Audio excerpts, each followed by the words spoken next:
இந்த திறன்களில் மிக இலகுவான, அதாவது நுண்ணறிவு சார்ந்த எதிர்பார்க்கக்கூடிய வினாக்களாக 3 வினாக்கள் வினாவினான்.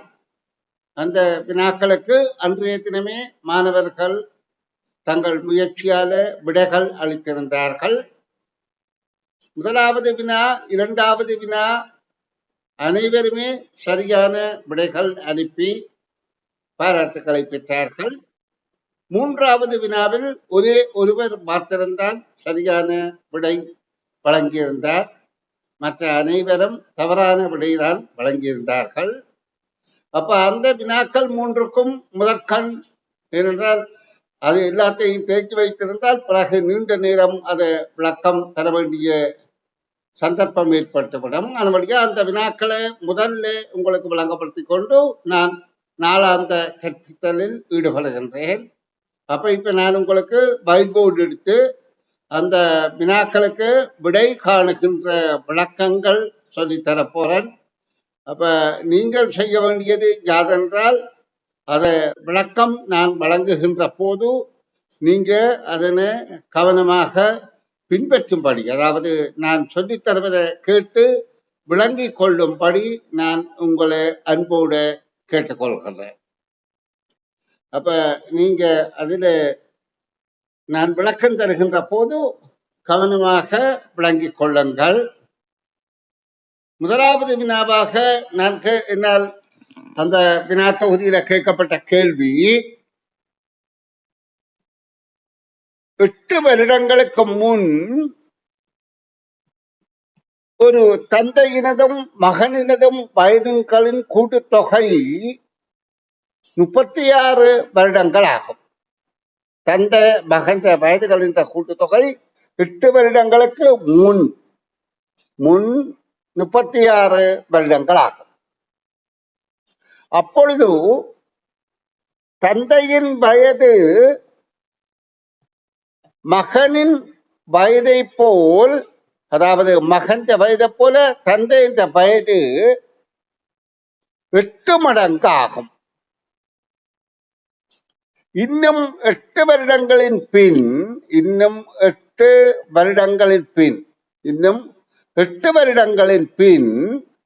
மகனின் வயது யாது என்பதை கேள்வி.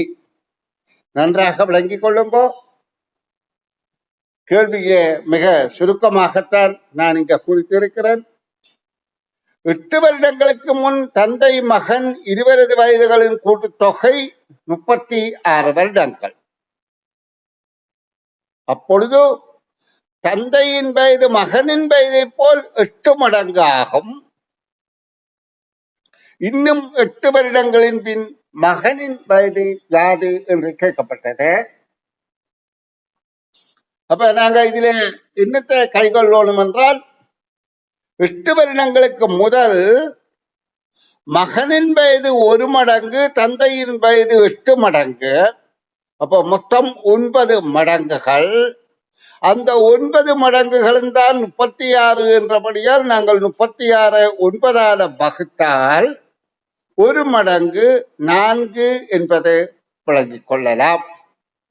அப்போ 8 வருடங்களுக்கு முதல் மகன் வயது 4 இருந்தது. அப்ப இப்ப அவருடைய வயது 8 வருடங்கள் தாண்டி 12 இருக்கின்றது. இன்னும் 8 வருடங்களுக்கு பிறகு அவருடைய வயது 20 ஆகும். இதுதான் முதல் வினாவப்பட்ட கேள்விக்கான விடை விளக்கம். உங்களுக்கு இது நன்றாக புரிந்திருக்கும் என எதிர்பார்த்து கொண்டு இரண்டாவது வினாவுக்குள் நுழைகின்றேன். அதாவது மண்டே ஸ்கூல் என்கின்ற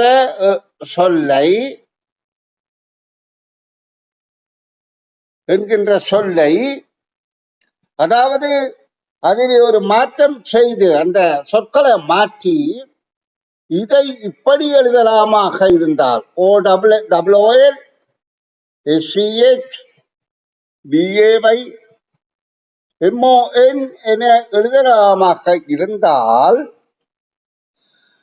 பின்பு எழுதப்படுகின்ற ஒரு சொல், அதாவது வேறு ஒரு சொல் குறுக்கம் தரப்பட்டது, அதாவது INGCOMDASUN.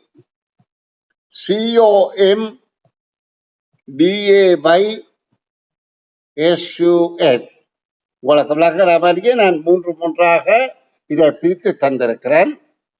இது குறிக்கும் சொல் யாது என்று கேட்கப்பட்டது. இப்ப இந்த அதாவது எழுத்துக்களின் தொடர் சொற்கள் தந்தையும் இங்கு எவ்வாறு மாற்றப்பட்டு ஒரு ரகசிய குறியீடுகளாக மாற்றப்படுகின்றது என்றால், இந்த எழுத்துக்கள் மூன்று எழுத்துக்களாக பிரிக்கப்பட்ட இறுதியில் உள்ளது முதலாவதாகவும் ஓடபிளில், அதாவது இதை 1 2 3 4 என பிரிக்கப்பட்டு நான்காவதாக இருப்பது முதலாவதாகவும், மூன்றாவதாக இருப்பது இரண்டாவதாகவும், இரண்டாவதாக இருப்பது மூன்றாவதாகவும், இறுதியில் முதலாவதாக இருப்பது முன்னுக்கும். அதாவது இது முதல் 2, இது 3, இது 4ஆக இங்கிருந்து இடமிருந்து வலமாக போனது, வலமிருந்து இடமாக மூன்று எழுத்துக்களாக மாற்றப்பட்டு இப்படியான ஒரு குறியீடாக தரப்பட்டுள்ளது. இதே மாதிரி இந்த குறியீடு நாங்கள் தரப்பட்டிருந்தால் இதை நாங்கள் மாற்றி அமைக்கின்ற போது, அதாவது இது இறுதியில் வரணும், இது மூன்றாவது வரணும், இது இரண்டாவது வரணும், இது முதலாவது வரணும். அப்ப முதலாவது SUN, இரண்டாவது DAY, அப்ப சண்டே, மூன்றாவது COMING என்ற சொல்லாக வருகின்றது. இது இரண்டாவது வினாவாக வினாவப்பட்டது. இதற்கும் அநேகமான மாணவர்கள் சரியாக விடை வழங்கியிருந்தார்கள். வாழ்த்துக்கள். பின்பு இன்னொரு வினா கேட்கப்பட்டது. அந்த வினா அதாவது 100க்கு உட்பட்ட ஈரிலக்க எண்களை, நான் இந்த வினாவை எழுதுகின்றேன், கவனிங்கோ. 100க்கு உட்பட்ட, ஏனென்றால் இந்த மாதிரியான கேள்விகள் எல்லாம் கேட்கப்படும் என்று எதிர்பார்ப்பதை விட இதற்கு விடை காணுகின்ற தெளிவு எங்களிடம் இருக்கின்ற பட்சத்தில் நாங்கள் எவ்வகையிலான வினாக்களையும் எதிர்கொள்ளக்கூடிய ஒரு ஆற்றலை பெறுவோம். 100க்கு உட்பட்ட ஈரிலக்க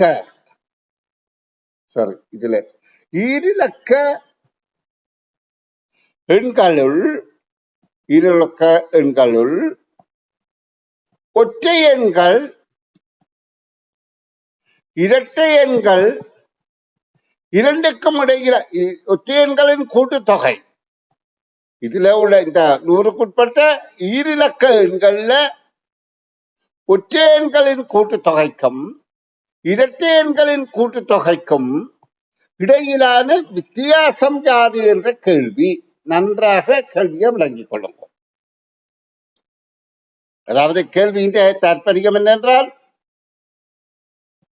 100க்கு உட்பட்ட ஈரிலக்க எண்களுள், அப்ப 100க்கு உட்பட்ட ஈரிலக்க எண் என்றால் அது 10ல் இருந்து 99 வரையில தான் ஈரிலக்க எண்கள். ஈரிலக்க எண்கள் என்றால் 1 களம் 10 களம், அது 10ல் இருந்து 99 வரை இருக்கின்றது. இந்த எண்கள்ல ஒற்றை எண்களின் கூட்டுத்தொகைக்கும், ஒற்றை எண் என்றால் இப்ப 10 இரட்டை எண், 11ல் இருந்து 99 வரையில ஒன்றை விட்டு ஒன்று ஒற்றை எண்ணாக இருக்கும். இரட்டை எண்களின் கூட்டுத்தொகைக்கும், அதாவது 10ல் இருந்து 98 வரையில ஒன்றை விட்டு ஒரு எண் இரட்டை எண்ணாக இருக்கும். இந்த எண்களுக்கு இடையில எண்களின் கூட்டுத்தொகை, இந்த ஒற்றை எண்கள் அனைத்தையும் கூட்டி வருகின்ற கூட்டுத்தொகைக்கும் இந்த இரட்டை எண்களை கூட்டி வருகின்ற கூட்டுத்தொகைக்கும் இடையிலான வித்தியாசம் யாது என கேட்கப்பட்டது. அதுக்கு ஒரே ஒருவர் மாத்திரம் சரியாக அப்படி அளித்திருந்தார். கிட்டத்தட்ட 10 பேருக்கு மேல பிழையாக விடையளித்திருந்தார்கள். இதனை நான் எனக்கு கிடைக்கின்ற நேர அவகாசத்தை பொறுத்து இவ்வகையிலான வினாக்களை வழங்கிக் கொண்டிருக்கிறேன். அவ்வப்போது நீங்கள் அதற்கு விடையளிப்பதன் மூலம் உங்கள் தகுதியை உங்களுடைய நிலையை உயர்த்தி கொள்ள முடியும். ஏனென்றால் அன்றன்று நீங்க இப்ப ஓரளவு சிறு பாடசாலை விடுமுறையில் இருக்கிறீர்கள். அப்போ உங்களுக்கு அந்த பொழுதை சிறப்பாக கழிப்பதற்கு ஒரு வழி. சரி, இனி நான் 10 99 வரையிலான எண்கள்ல 11 99 வரையில கூட்டுத்தொகை யாது, 10 98 வரையிலான கூட்டுத்தொகை யாது என்பதை இலகுவில ஒரு குறித்த நேரத்துக்கு கண்டுபிடிக்கிற முறையை நாங்கள் கண்டுபிடிக்க வேண்டும். ஏனென்றால் இதுக்கு 10 99 வரைக்கும் ஒற்றை எண்களை எழுதி கூட்டி விடை காண்பதென்றால் அதற்கு அரை மணி நேரம் போயிடும். அப்ப இந்த வகையான கேள்விகளுக்கு 1 நிமிடம் 2 நிமிடத்துக்கு விடை காண்று ஏதாவது ஒரு சுருக்க வழியை நாங்க பின்பற்ற வேண்டும். சரி, அந்த வழியை நான் உங்களுக்கு இப்பொழுது விளக்கம் தருகிறேன். இப்ப கவனிங்கோ, இதுல 10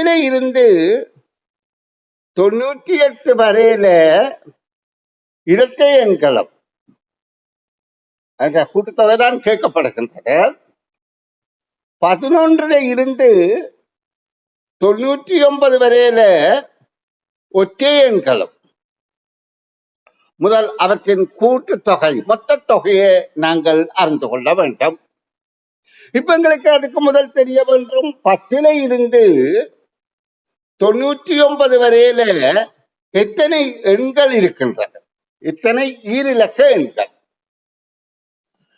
அதாவது இங்க 1 9 வரையிலும் இல்லை, 100 என்ற எண்ணில் 1 அது ஒரு இலக்க எண். அப்ப 1 9 வரையிலானது அடங்காது. அடுத்தது 100க்குட்பட்ட என்ற இடத்துல இந்த 100ம் இல்லை, அது மூவிலக்க எண்.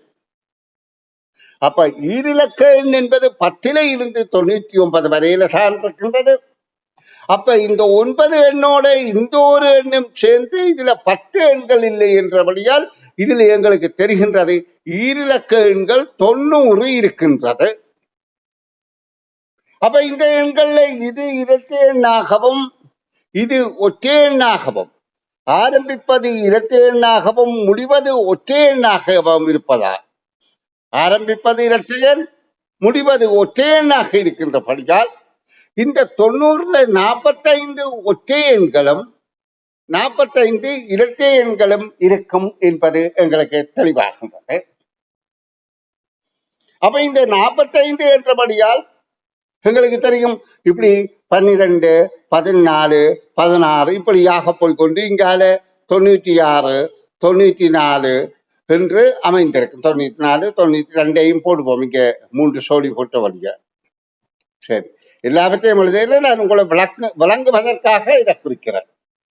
இப்படியாக இந்த எண்கள் இரட்டை எண்கள் இருக்கின்ற போது இது 45 எண்களாக இருக்கின்றபடியால் இந்த பக்கம் 22 எண்களும் இந்த பக்கம் 22 எண்களும் நடுவில் ஒரு எண்ணம் வரும். அதாவது 45 எண்கள் இருக்கின்றபடியால் நடுவிலே ஒரு எண் அமையும் என்பதை நீங்க புரிந்து கொள்ளுங்கள். இந்த எண்களை நாங்கள் முதல் எண்ணையும் இறுதி எண்ணையும் கூட்டினால் 108 வருகின்றது. அதே மாதிரி தான் அடுத்ததை கூட்டினாலும் 108 தான் வரும். அதற்கு அடுத்ததை கூட்டினாலும் 108 தான் வரும். அதற்கு அடுத்ததை கூட்டினாலும் 108 தான் வரும். அப்ப 108 அரைவாசி தான் 54 என்பது நடு எண்ணாக இருக்கும். அப்ப நாங்க தெரிந்து கொள்ளணும், இந்த பக்கம் 22 எண்களே 45ல, இந்த பக்கம் 22 எண்கள் 45 அரைவாசி. அப்ப 108 22 தடவை வருகின்றது. அந்த வருகின்ற விடையோட இந்த 54ஐயும் கூட்டிக் கொள்ள வேண்டும். இரட்டை எண்களின் மொத்தத்தை காண்பதற்கு. அதாவது நீங்க கொஞ்சம் நிதானமாக இருந்தால் இதை புரிந்து கொள்ள முடியும். அப்படி உங்களால உடனடியாக புரிந்து கொள்ள முடியவில்லை என்றால் நான் இது யூடியூப் சேனல்ல பதிவேற்றம் செய்வேன். நீங்க அதை பார்த்து மீள மீள பார்த்து புரிந்து கொள்ளுங்கள். என்னத்திற்காக என்று சொல்றேன் என்றால், இவ்வகையிலான வினாக்கள் தான் பாலர்களுக்கான நுண்ணறிவின் விவேகம் கூடிய வினாக்கள் என நான் எதிர்பார்க்கின்றேன். அப்ப 108 முதல்ல 22 பெருக்குகின்றோம். 22 பெருக்கிறதுக்கு நெடும்பெருக்கலாக நீங்கள் பெருக்குகிற போது 8 6, அப்ப 8 16, அப்போ ஒன்றை இங்க போடுறோம் பூஜ்ஜியத்துல இல்லாதபடியால். பிறகு 2 2 2. இதே போல அடுத்தும் 216 வருகின்றது. அப்ப 6 1 2. இவற்றை கூட்டுகின்ற போது எங்களுக்கு கூட்டு தொகையாக 6 7 3 2 வருகின்றது. அதோட அந்த அரைவாசியை 54ஐயும் கூட்டுகின்றோம். இதோட 54 கூட்டுகின்ற போது கிடைக்கின்ற விடை 0 1 மீதி. இப்ப 6 மணி 13 1 மீதி. அந்த 1 மீதியே இந்த 3ஓட கூட்டினா 4 2. அப்ப தட்டையன்களின் கூட்டுத்தொகை 2430 என்பது மொத்த கூட்டுத்தொகை 430. இதே மாதிரி தான் ஒற்றை எண்களின் கூட்டுத்தொகையையும் நாங்கள் கணிக்க தெரிந்திருக்க வேண்டும். அது எப்படி பார்க்கிறது? அதுலயும் 45 தான் இருக்கின்றது. அப்ப இந்த பக்கம் 22 இருக்கும், மற்ற பக்கம் 22 இருக்கும், நடுவில் ஒரு எண் இருக்கும். அப்ப நாங்க இது ரெண்டையும் கூட்டுகின்ற போது எங்களுக்கு தெரியுது, அதாவது 11ஐயும் 99ஐயும் கூட்டினால் 110. இந்த 110லையும் 22 தடவை இருக்கு 110. 110 அரைவாசி 55 என்றபடியால் நடு எண் 55 இருக்கும். அப்ப 110ஐ 22 பெருக்கி வருகின்ற விடையோடு அந்த 55ஐ கூட்டுதல் வேண்டும். அப்ப நாங்க முதல்ல நெடும்பெருக்கலாக 2 பெருக்குவோம் என்றால் இது 0 2 2. அடுத்தது இதுக்கும் 0 இதுக்கும் 0 2 2. இவற்றை கூட்டுவோமா இருந்தால் 2 4 2. இதோடு நாங்கள் இந்த 55 கூட்டுகின்றோம். 55ஐயும் கூட்டுகின்ற போது பெருமானம், அதாவது 75 24 2475 என பெறுகின்றது. அப்ப 2475 ஒற்றை எண்களின் கூட்டுத்தொகை. அப்ப இப்ப கேள்வி என்ன? இந்த ஒற்றை எண்களின் கூட்டுத்தொகைக்கும் தட்டையன்களின் கூட்டுத்தொகைக்கும் இடையிலான வித்தியாசம் யாது? அப்போ ஒரு எண்ணிலிருந்து ஒரு எண்ணை கழிக்க வேண்டும். கழிக்கின்ற போது 5ல 0 போனால் 5, 7ல 3 போனால் 4, அடுத்த 2 0. அப்ப வித்தியாசம் 45 என்பதுதான் அதற்கு பொருத்தமான விடையாக இருக்கும். பல பேர் தவறான விடை அளித்திருந்தாலும் அவர்கள் அனைவரும் நிச்சயமாக பாராட்டப்பட வேண்டியவர்கள். காரணம் என்னென்றால், இது ஓரளவு கடின தன்மை உள்ள வினாக்களாக எதிர்பார்க்கலாம். அப்ப இந்த வினாக்களுக்கு விடையளித்து பழகுவது மிக இலகுவான நல்ல ஒரு பயிற்சி என, நல்ல பயிற்சியாக அமையும் என கூறிக்கொண்டு, நான் தொடர்ச்சியாக இன்றைய வகுப்பில் கற்பிக்க வேண்டிய விடயத்தை, அதாவது உங்களுக்கு நான் ஏற்கனவே வகுப்பின் தொடராக கற்பிக்கின்ற விடயத்துல இன்றைய வகுப்பில கற்பிக்க இருக்கின்ற விடயத்தை உங்களுக்கு எடுத்து கற்பிக்க போறேன். இந்த வினாக்களுக்கு விடையளித்த மாணவர்கள் மாத்திரம், நான் இப்ப எல்லாரையும் ஸ்கிரீன்ல, அதாவது காணொளி முகம் காட்டுகின்றவர்களை இந்த வினாக்களை பார்த்து உங்களுக்கு ஃப்ரீ டைம் இருந்திருந்தால் நேற்றைய தினம் விடையளித்த மாணவர்கள் இப்படி கையை காட்டுங்கோ, மற்றவ கை காட்ட வேண்டாம் என்றால் நான் உங்களை எத்தனை பேர் அப்படி விடையளித்திருக்கிறீர்கள் என்பதை பார்ப்பதற்கு. வெரி குட், அதாவது ரொஷான் என்ற மாணவி விடியளித்திருக்கிறார், பாராட்டுக்கள். மற்றது பவஹாரினி விடியளித்திருக்கிறார், பாராட்டுக்கள். விடியளித்த மட்டும் மனச்சாட்சியோட கையை காட்டிக் கொள்ளுங்க. ஓ அதாவது இளையராணி என்ற மாணவி, ஹொலின் என்ற மாணவன், பாராட்டுக்கள். மற்ற பிலால் என்ற மாணவன், உங்களை உண்மையிலேயே பாராட்டுகிறேன். இந்த வகையான யூசப் பிழையாக விடியளித்தாலும் பரவாயில்லை, நீங்க முயற்சி செய்திருக்கிறீர்கள். தபீசன் இவ்வகையில எல்லா மாணவர்களும் நீங்க ஈடுபடுகின்ற பட்சத்துல உங்களோட பெருபேறு சிறப்பாக அமையும். சில பிள்ளைகளுக்கு அந்த யூடியூப் பார்வை இடுவதற்கு தொலைபேசி வசதிகள் அல்லது அந்த இதுகள் இல்லாம இருந்திருக்கலாம். அதனை இந்த ஒரு மாதத்துக்கு மட்டும் ஆக்கிக் கொள்வது உங்களோட படிப்புக்கு ஒரு குறைந்த ஓரளவு செலவு செய்யத்தான் வேண்டும்.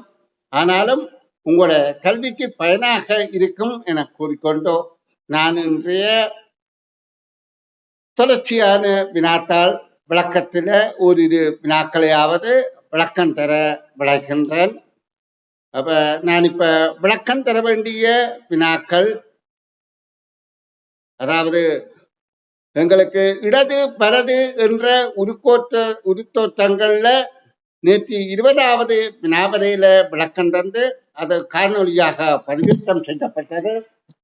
இப்ப 21வது வினாவக்கம் இதே மாதிரியான காலங்களை கணிப்பதற்கான விடை விளக்கம் தர நான் விரும்புகிறேன். அப்ப அந்த வினாவை ஓரளவு பார்த்து கொள்ளுங்கோ. 21வது வினா, ஒரு ஏயில் உள்ள வடிவத்தில் இருக்கும் தாள் முறிந்த கோடுகள் வழியே மடிக்கப்பட்டு ஒரு பியில் உள்ள வடிவத்தை பெற்று அது அதில் உள்ள முறிந்த கோடு வழியே வெட்டி துண்டாக்கப்பட்டது. இங்கு கிடைக்கும் துண்டுகளின் எண்ணிக்கை யார்? இங்கு என்ன வகையான துண்டு கிடைக்குதுன்றது கேள்வி அல்ல, ஆனா கிடைக்கின்ற துண்டுகளின் எண்ணிக்கை தான் கேட்கப்படுகின்றது. அப்ப இங்க இந்த தாளை மடிக்கிற முறையும் இங்க சொல்லப்பட்டிருக்கின்றது. இந்த தாள் அதுல உள்ள முறிந்த கோடு வழியே மடிக்கப்படுகின்றது. அவ்வாறு மடித்த பிறகு கிடைக்கிற துண்டுகளின் எண்ணிக்கை வினாவப்படுகின்றது. அப்ப நன்றாக அவதானிங்கோ. இதுல மடிக்கப்படுகின்ற முறைகள், இந்த இது 4 துண்டு, அதாவது இந்த சதுரங்கள் 4ம் இணைகிற மாதிரி இப்படியாக மடிக்கப்படுகின்றது. மடித்தவுடனே இப்படியான ஒரு உரு கிடைக்கின்றது. பிறகு இப்படியாகத்தான் இது வெட்டப்படுகின்றது. அப்ப இந்த உருவை நாங்கள் கீறிக்கொண்டோ அந்த உரு எவ்வாறு வெட்டப்பட்டு எத்தனை துண்டுகள் கிடைக்கின்றன என்பதனை பார்வையிடுவோம். இந்த உருவை முதல்ல கீறிக்கொள்வோம். அதாவது இப்படியாக இருக்கின்றது, ஒரு சிலுவை அடையாளம் போல். நான் கீறுவது தெளிவில்லாவிட்டாலும் நீங்கள் புரிந்து கொள்வதை தெளிவாக புரிந்து கொள்ளுங்கள். சரி, இப்படியான ஒரு சிலுவை அடையாளம் போன்ற துண்டாக இருக்கின்றது. இது மடிக்கப்பட்ட பிறகு இந்த புள்ளிக்கோடு வழியே, அதாவது இந்த மாதிரி 4லையும் மடித்து இந்த உருவை பெற்ற பின் இந்த உருவை பெறுகின்றோம். பெற்ற பின் அந்த உருவில இந்த கோடு வழியே மடிக்கின்ற போது, வெட்டுகின்ற போது, முதல் மடிக்கப்படுகின்றது, பிறகு வெட்டப்படுகின்றது. வெட்டுகின்ற போது அந்த கோடு இப்படியாக நேராக வெட்டும். இதே வெட்டி இங்கேயும் 2 இடங்களையும் வெட்டும். ஏன்? அது கீழாக இருக்கின்றபடியால். அப்ப இதுல உங்களுக்கு பிம்பத்தோற்றமாகத்தான் வெட்டப்படுகின்றது என்பது புலனாகின்றது. அப்ப இங்க கிடைக்கின்ற துண்டங்களின் எண்ணிக்கை யாது என்ற கேள்விக்கு நாங்கள் இவற்றை எண்ணி பார்த்தாலே விடை கிடைக்கும். 1, 2, 3, 4. ஆகவே 4 என்ற விடை பொருத்தமானதாக இருக்கின்றது. இனி இது 2022ஆம் ஆண்டு அரச வர்க்கத்தால். இதுல அடுத்த பக்கங்களில் உள்ள வினாக்களையும் நாங்கள் பார்வையிடுவோம். அப்ப நாங்க அடுத்த பக்க கேள்விகளை பார்க்க போகிறோம். பிள்ளைகள், நீங்க நல்ல உற்சாகமாக இருக்கிறீர்கள். அப்படி உற்சாகமாக இருந்து கற்கிற பட்சத்துல உங்களோட பெறுபேறுகளை இது நிச்சயமாக மாற்றித்தரும். ஏனென்றால் கொஞ்சம் காலையில் எழுந்து கற்பது கஷ்டம் போல தோன்றினாலும் நீங்க பழமையாக எழுந்து கொண்டு வந்தால் அது பழகிவிடும். பழகிவிட்டால் அது ஒரு சாதாரண விடயம். உங்களுக்கு நான் ஏற்கனவே சொல்லியிருக்கிறேன், நீங்க காலையில் எழுந்து கற்பது உங்களுக்கு பிறகு ஒரு நித்திரை மயக்கத்தை தருமாறு இருந்தால் பகலில ஒரு அரை மணித்தியாலம் ஒரு மணித்தியாலம் படுத்து பழகிறது கெட்ட பழக்கம் என்று கருத முடியாது. ஏனென்றால் அப்படி படுத்து நித்திரையால் எழும்புகின்ற போது ஒரு புதிய உற்சாகமாக திரும்ப ஒரு நாள் போல காரியங்களை செய்யக்கூடியதாக இருக்கும். அப்ப அறமுறையில நீங்க பகல்ல நித்திரை செய்து மீள எழுந்து கற்பது உங்களை இன்னும் உயர்நிலைக்கு கொண்டு போகும். இப்பொழுது நாங்கள் இந்த 31வது கேள்விக்கு விடை காணும் விளக்கத்தில் ஈடுபடுவோம். ஒரு பச்சில்லு சுழலும் போது மற்ற இரு பச்சில்லுகளும் சுழலத்தக்கதாக இணைக்கப்பட்ட ஏபிசி எனும் 3 பச்சில்லுகள் உருவில் காட்டப்பட்டுள்ளன. பச்சில்லு பியானது அம்புக்குறியினால் காட்டப்படும் திசையில் சுழலும் போது ஏசி ஆகிய இரு பச்சில்லுகளும் சுழலும் திசைகள் இடம்பெறும் விடை யாது? இந்த பச்சில்லுகள் ஒன்றுக்கையொன்று இணைந்து கொண்டு சுற்றுகின்ற போது இந்த பச்சில்லுகளின் தாற்பயம் எப்படி இருக்கும் என்றால், இது பலம் சுழியாக சுற்றினால் இது நிச்சயமாக இடஞ்சுழியாகவும் இதுவும் இடஞ்சுழியாகவும் சுற்றும். உங்களுக்கு இந்த பச்சில்லுகள் மாதிரி பம்பரம் மாதிரி பழைய கால கடிகாரங்கள்ல இருந்ததா இருந்தா இல்ல நீங்க செய்து பார்க்கலாம். நீங்க 2 பெஞ்சில கூடி செய்து பார்க்கலாம். ஆனா பெஞ்சில்ல முனைகள்ல இந்த பச்சில்லுகள் இல்லாதபடியால் உங்களுக்கு அதை கண்டுபிடிக்கிறது கஷ்டமா இருக்கும். ஆனால் நீங்க அது சுற்றும் போது எதிராக சுற்றும் என்பதை கருத்துல கொண்டு இதற்கான விடையாக 3வது விடையை தெரிவிக்கலாம். இதை வைத்துத்தான் பழைய அரச பரீட்சைத்தாள்கள்ல கிணத்தில இருந்து நீர் அள்ளுவதற்கு இந்த முறையை இந்த பொறி முறையை முற்காலங்களில் பின்பற்றினார்கள். அதாவது இப்ப இந்த சில்லோட சேர்த்து இதுல ஒரு வட்ட வளையம் இருக்கும். அதே மாதிரி இந்த சில்லோடையும் சேர்த்து வட்ட வளையம் இருக்கும். நடுவான சில்லு வேணுமென்றால் ஒரு பெரிய சக்கரத்தோட இணைக்கப்பட்டு இந்த பச்சக்கரத்தோட இது இணைக்கப்படுகின்றது. இணைக்கப்பட்டு இந்த நடுச்சில்லு இப்படியாக சுற்றுகின்ற போது, அதாவது இந்த பச்சக்கரம் இடஞ்சொலியாக இல்ல பெரிய சக்கரம் இடஞ்சொலியாக சுற்றுகின்றது என்றால் நடுச்சக்கரமும் இடஞ்சொலியாக இருக்கும். இந்த முதலாவதாக இருப்பதும் 3வதாக இருப்பதும், முதலாவது நடுவான் இடஞ்சொலியாக சுற்றினால் அவை இரண்டும் வலஞ்சொலியாக சுற்றுகின்றது. வலஞ்சொலியாக சுற்றுகின்றது. அப்ப இந்த இதுல உள்ள முனையில இருந்து கீழே வாளியை கொழுவுகின்ற போதும் இப்படியாக வாளிகளை கொழுவினால், அடுத்தது இதிலேயும் இப்படியாக வாளிகளை கொழுவினால் இது இரண்டும் ஒரே மாதிரித்தான் செயற்படும். 2 வாளிகளும் ஒரே நேரத்தில் மேலே எழும்பும். ஒரு வாளியை கீழையும் ஒரு வாளியை மேலே அகப்படுத்தினா கொஞ்சம் நேர வித்தியாசத்துல வந்து கொண்டிருக்கும். மற்றதும் மேலு வரும் இப்படி சுற்றுகின்ற போதோ, அதாவது இவை இவ்வாறு சுற்றுகின்ற போது கீழிருந்து மேலாக தண்ணீர் எழும்பக்கூடிய வசதியாக இருக்கும். இவ்வகையான பொறிகருவிகள் ஆதி காலங்களில், அதாவது யந்திர தொழிற்பாடுகள் வருவதற்கு முதல் தண்ணீர் இறைப்பதற்கு பயன்படுத்தப்பட்டது கிணற்றிலிருந்து. இது எளிய பொறி கருவி. சரி மாணவ செல்வங்களே, உங்களோட நான் இனி தொடர்ச்சியாக வினாக்களுக்கு விடை காணுகின்ற விளக்கத்திலே அடுத்த பக்க வினாக்களுக்கு விடை காணுகின்ற முயற்சியில ஈடுபடுவதற்கு நேரம் நெருங்கிக் கொண்டிருப்பதனால் இன்றைய வகுப்பை இத்தோட நிறைவு செய்கிறேன். அதாவது நீங்க இப்ப பாடசாலைகள் உங்களுக்கு ஒரு வார விடுமுறை காலமாக இருப்பதால் அதை தகுந்த முறையில நீங்க செலவிட்டு கொண்டு வந்தால் நிச்சயமாக நீங்க சிறந்த பெறுபேறு பெறுவதற்கு இது சாதகமாக அமையும். தற்பொழுது இதுல 100 மாணவர்கள் இணைந்திருக்கிறார்கள். ஆனா இதுல இந்த சூம் வகுப்புல 100 மாணவர்கள் மாத்திரம்தான் இணையக்கூடியதாக இருக்கின்றது. இது இலவசமாக கிடைக்கின்ற பேக்கேஜ். அதன்படியா இதற்கு மேலே இதுல இணைய முடியாது. அப்ப இணைய முடியாதவர்கள் இதனை நான் யூடியூப்ல பதிவேற்றம் செய்வேன், அதில் பார்த்து கொள்ளுங்கள். நேற்றைய தினம் அந்த ஐவின்ஸ் என்கின்ற இணையதளம் ஒரு கருத்தரங்கு நடந்து தீர்ந்தது. அதை நீங்க பல பேர் வந்திருப்பீர்கள் என்று எதிர்பார்க்கின்றேன். அதுடன் நான் என்னுடைய முதல் உரை வரையில பதிவேற்றம் செய்து, அதாவது ரெக்கார்ட் பண்ணி யூடியூப்ல பதிவேற்றம் செய்திருக்கிறேன். அதையும் பார்த்து மகிழுங்கள். அதோட இப்படியான கருத்தரங்குகள்ல பங்கு பெற்றுவதால நீங்க நிறைந்த அறிவையும் அனுபவத்தையும் பெறுகிறீர்கள் என்பதை கூறிக்கொண்டு இனி நாளைய வகுப்பில் சந்திப்போம்.